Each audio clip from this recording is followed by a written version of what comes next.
ये है मोहन। ये एक इंग्लिश मीडियम स्कूल में पढ़े हुए हैं और ये सभी हिंदू फेस्टिवल्स पर एक्टिवली पार्टिसिपेट करते हैं। एक बार इन्हें होली के टाइम पर एक फॉरेनर मिलता है जो इनसे एक सवाल पूछता है, पिछले साल तो होली 18 को हुई थी, लेकिन इस बार होली 8 को क्यों है? ये सवाल सुनते ही मोहन दुविधा में पड़ जाते हैं। मोहन के जैसे ही ऐसे लाखों जेंजी है जो अपने हिंदू पास्ट, कल्चर और धर्म के बारे में एक साइंटिफिक वे में समझना चाहते हैं। वो कोई बाबा व चक्कर में नहीं पड़ना चाहते। इसी प्रॉब्लम को सॉल्व करने के लिए आज मैं हिंदू कैलेंडर सिस्टम के बारे में एक बहुत ही डिटेल्ड और इजी टू अंडरस्टैंड वीडियो आपके सामने लेकर आया हूँ। आई जस्ट होप कि मेरा ये वीडियो आपको पसंद आएगा और इसे आप एंड तक ज़रूर देखेंगे। अब इससे पहले कि मैं ये वीडियो शुरू करूँ, हमें ये जानना बहुत ही ज़रूरी है कि आखिर हमें एक कैलेंडर सिस्टम की ज़रूरत है क्यों। इसके लिए मैं आपको लेकर चलता हूँ 10वीं शताब्दी पर। इमेजिन करिए कि आप एक राजा है और आपको एक दूसरे राज्य पर अटैक करना है। अब अपनी आधी सेना से कहते हो कि तुम जाके अटैक करो और आधी सेना बाद में आएगी। तो सवाल अब ये पैदा होता है कि वो बाद में कब आएगा, कौन से महीने के, कौन से दिन के, कौन से घंटे आएगा। और यहीं से जन्म होता है एक कैलेंडर सिस्टम का, जहाँ सन और मून की पोजीशन को देखकर ये पता लगा सकता है कि कितना टाइम वेस्ट हुआ है, मतलब कितना टाइम गया है।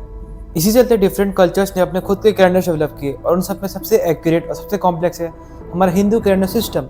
और ये बात मैं नहीं कह रहा, यह दुनिया के बड़े बड़े साइंटिस्ट ने अपने बुक्स में लिखी हुई है। आप सबको पता है कि अर्थ को सन के अराउंड एक चक्कर लगाने में 365 दिन लगते हैं और उसी दौरान मून अर्थ के अराउंड 12 चक्कर लगा लेता है, जिसमें मून को 354 डेज लगते हैं। तो सवाल ये पैदा होता है कि बाकी के जो 11 दिन बचे हैं उसको आप कहाँ फिट करोगे। तो क्रिश्चियन कैलेंडर वालों ने क्या किया कि जो बाकी के जो 11 दिन बचे थे उसको हर मंथ के एंड में एक दिन फिट कर दिए। इससे उनका सोलर साइकिल तो ठीक रहा, लेकिन लूनर साइकिल बुरी तरीके से खराब हो गया।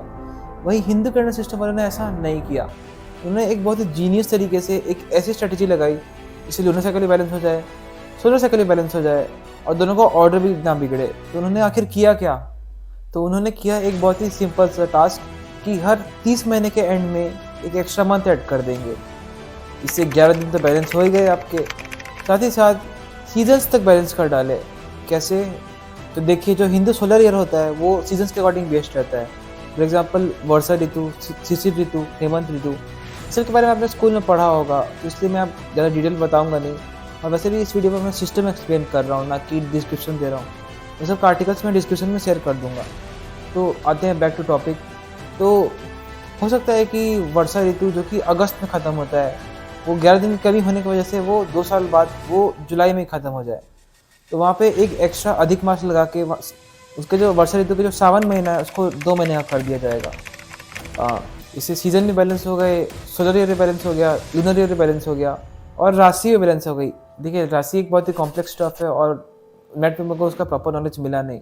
तो अगर आपके पास इसका प्रॉपर नॉलेज है तो उसको कमेंट सेक्शन में जरूर शेयर करिएगा।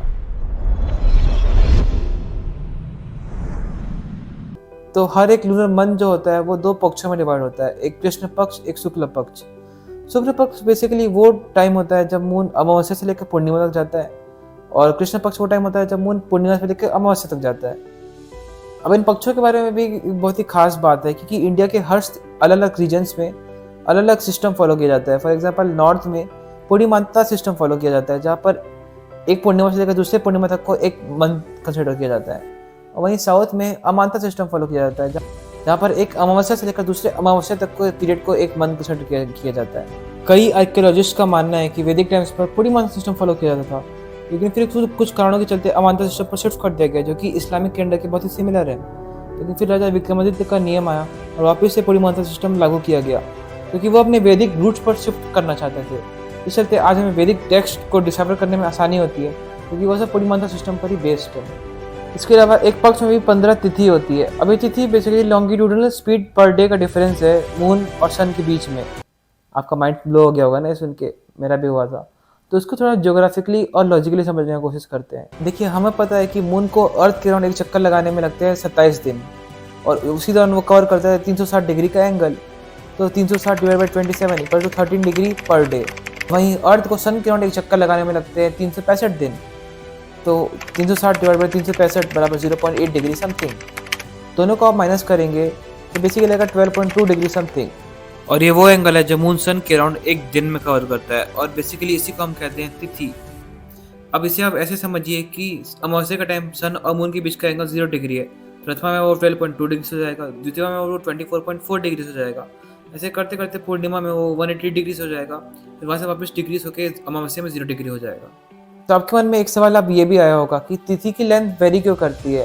फॉर एग्जाम्पल तिथि कभी कभी 22 घंटे की होती है और कभी कभी 27-28 घंटे को पार कर देती है। इसका आंसर ये है कि एंशिएंट इंडियंस को ये बात पता थी कि मून की ऑर्बिट अर्थ के अराउंड स्फेरिकल नहीं बल्कि इलेप्टिकल है।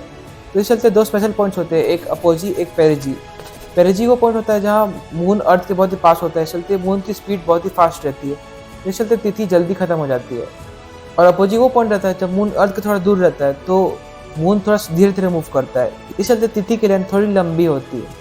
और ये सब बातें मैं मॉडर्न साइंस से नहीं उठा रहा हूँ, ये सब बातें मैंने उठाया सूर्य सिद्धांत से, जो कि 3000 साल पहले लिखी गई थी, वो भी द मॉडरेट एस्टिमेट्स में। कुछ हिस्टोरियंस का तो ये भी मानना है कि वो 14,000 साल पहले लिखी गई थी।